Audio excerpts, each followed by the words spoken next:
happening, gang? It's your boy Retro back again with another reaction video. Yeah. Today we got another huge update. You guys can probably already tell that it is going down. Just by that title alone, you guys are definitely going to want to check this one out, as it looks like it's finally time for the corrupt district attorney, Fulton County, Georgia, Fani Willis, to pay for her actions coming after Donald Trump and efforts to interfere with the 2024 elections, guys. I'm excited to get in this one, see what's going on now. To hop straight into it, all I ask that you guys please smash that like button, hit that subscribe button, and without further ado, let's get straight into it, folks. Check this one out. Now, as you may remember, y'all, Fani Willis she's under scrutiny by her own people in Georgia who would like to talk to her about the relationship she had with Nathan Wade while she pursued Donald Trump.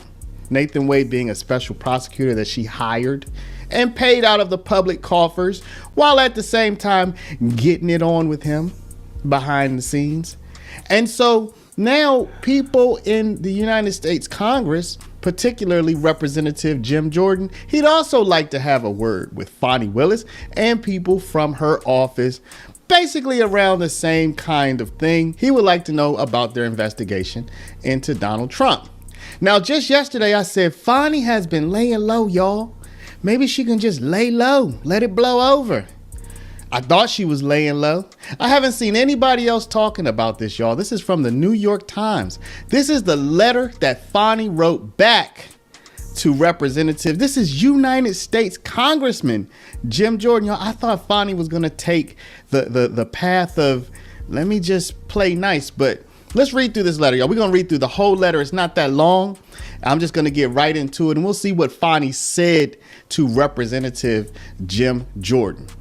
Dear Mr. Jordan, yet again, I am writing you in my official capacity as District Attorney of Fulton County and on behalf of my office regarding requests made by the House Judiciary Committee to several Fulton County employees asking for documents and testimony related to their work for the Fulton County District Attorney's Office.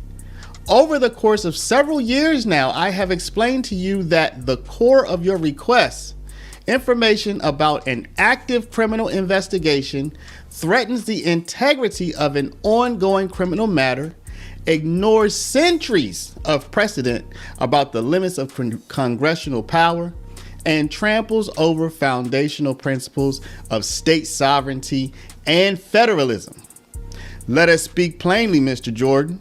Your so-called, quote, investigation, end quote, into the office's contacts with the House Select Committee to investigate the January 6th attack on the United States Capitol has never been anything more than a dangerous attempt performed at the behest of those under investigation to obstruct our office from an ongoing criminal prosecution and investigations.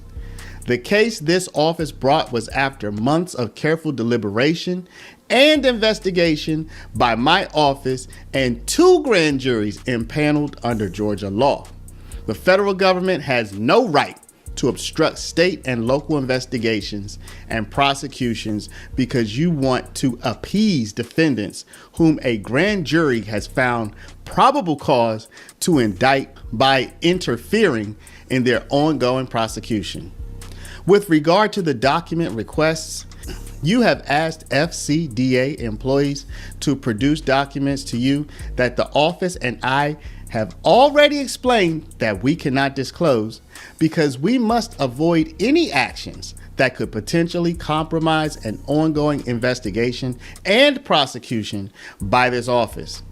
As I wrote to you a few weeks ago, the communications you are seeking, to the extent they exist, are directly related to Fulton County's ongoing investigation of several individuals pursuant to Georgia criminal statutes. These individuals were properly investigated and indicted by a grand jury consistent with Georgia criminal procedure. Prosecution of these charges is ongoing. Your requests also exceed the limits of congressional authority and violate core constitutional principles of separation of powers, state sovereignty, and federalism as set forth in my prior letters. At its core, you seek documents and information revealing how attorneys in my office conducted an investigation that ultimately led to a grand jury indictment.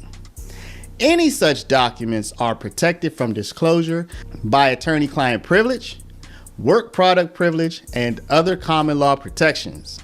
As I have already noted in a prior letter to you, the preservation of the secrecy of grand jury proceedings is a well-recognized principle in Georgia, as well as in the federal legal system.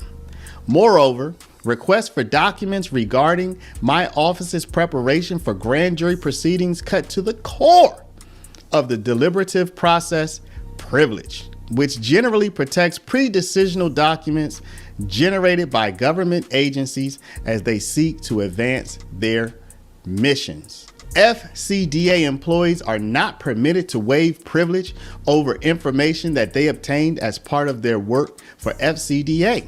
Accordingly, I have instructed FCDA staff not to provide your committee with any documents that remain in the custody of the office to which the office and I have already asserted privilege and have determined that we cannot produce.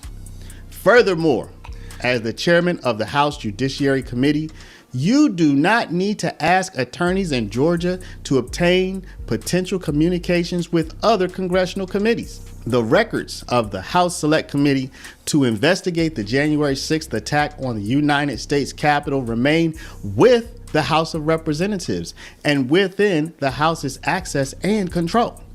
Members of the Select Committee are your colleagues, and some still work in the same building as you. But instead, you have chosen to focus a multi-year inquiry on the actions of our office. Your only goal is to stop the pursuit of criminal justice by our office by targeting our employees, honorable public servants, and heroic Americans who, like me, should be like I, who, like me, have put themselves at risk to defend our democracy. Now, at the pinnacle of power, you are harassing them with frivolous requests instead of using your position to better our communities. It also bears mention that your latest request also makes clear that you were never interested in obtaining information about the FCDA's use of federal funds, as you have previously asserted. That line of inquiry was nothing more than a smokescreen designed to harass this office and distract from our focus on our core prosecutorial duties. Were you truly interested in ferreting out prosecutorial misconduct and corruption, you would stop wasting taxpayer money on your baseless pursuit of my office and instead turn your attention to the Trump administration's Justice Department. Just last week, the acting U.S. Attorney for the Southern District of New York, Danielle Sassoon, received a corrupt quid pro quo involving acting Deputy Attorney General Emil Bove, who ordered the SDNY to dismiss charges without prejudice against New York City's mayor. As you are no doubt aware, Ms. Sassoon, along with at least 6 other senior level Justice Department officials, resigned rather than carry out the unlawful order. Where's your outrage about this perversion of justice? For my entire tenure as District Attorney of Fulton County, I have sought to honor my oath to the people of Georgia and to defend our shared multiracial democracy, which emerged after centuries of racist violence and systemic oppression of Black, brown, and Native peoples, women, religious minorities, LGBTQ plus people, and many others. Come what may, I will not stop defending my vision of a diverse, equitable, and inclusive society governed not by tyrants, but by rule of law. Accordingly, I have told my staff that they are allowed to speak with you voluntarily about matters that are not covered by privileges held by the office, consistent with our direction to Attorney Nathan Wade, whom you have already interviewed, the FCDA will not waive any applicable legal protections or privileges about information relating to its work on ongoing criminal matters, including our effort to hold individuals accountable for their role in an attempted coup. Sir, in closing, let me suggest you review the oath you swore to as a member of Congress, as required of you by Article 6 of the Constitution. That oath requires you to, quote, support and defend the Constitution of the United States against all enemies, foreign and domestic, and, quote, bear true faith and allegiance to that Constitution. You are confused. Do you understand your oath, responsibilities, and duties? That oath is not to those who commit crimes while abusing their power by seeking to undermine the very Constitution you are sworn to defend. Rather than honor and uphold the oath you took, you have chosen to expend your time attempting to bully me, which is a complete waste of your time.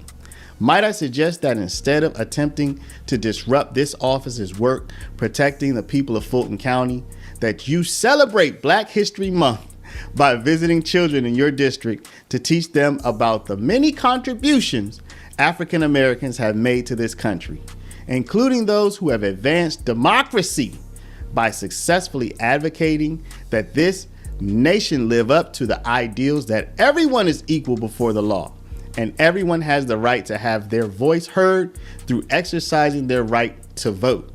That would be a much more productive use of your time. Yo, there we have it, guys. Oh my goodness. I think Fani Willis might have lost her mind. She talks about Jim Jordan being confused, but I think it may be her sending a demand letter to Jim Jordan to leave her alone, to buzz off, essentially, is what she's saying that she's not turning over any documents, any evidence that's being subpoenaed for her to turn over to the courts, saying that she's not obligated and neither is her office, saying that she's actually requested or told everyone in the office to blatantly ignore these requests for documents, all the subpoenas, because they're above the law and they shouldn't be asking for what we're requesting. But that's not how this thing works. Fani Willis, you're not the victim in this situation. She's trying to pull that whole thing that we're seeing, that New York Attorney General Letitia James pulling. We're saying she's the victim in this situation and she's being bullied and harassed simply for trying to seek justice. But that's not what this is. Let's be honest. We could all see this was a blatant attempt trying to get in between Donald Trump and that seat of the White House,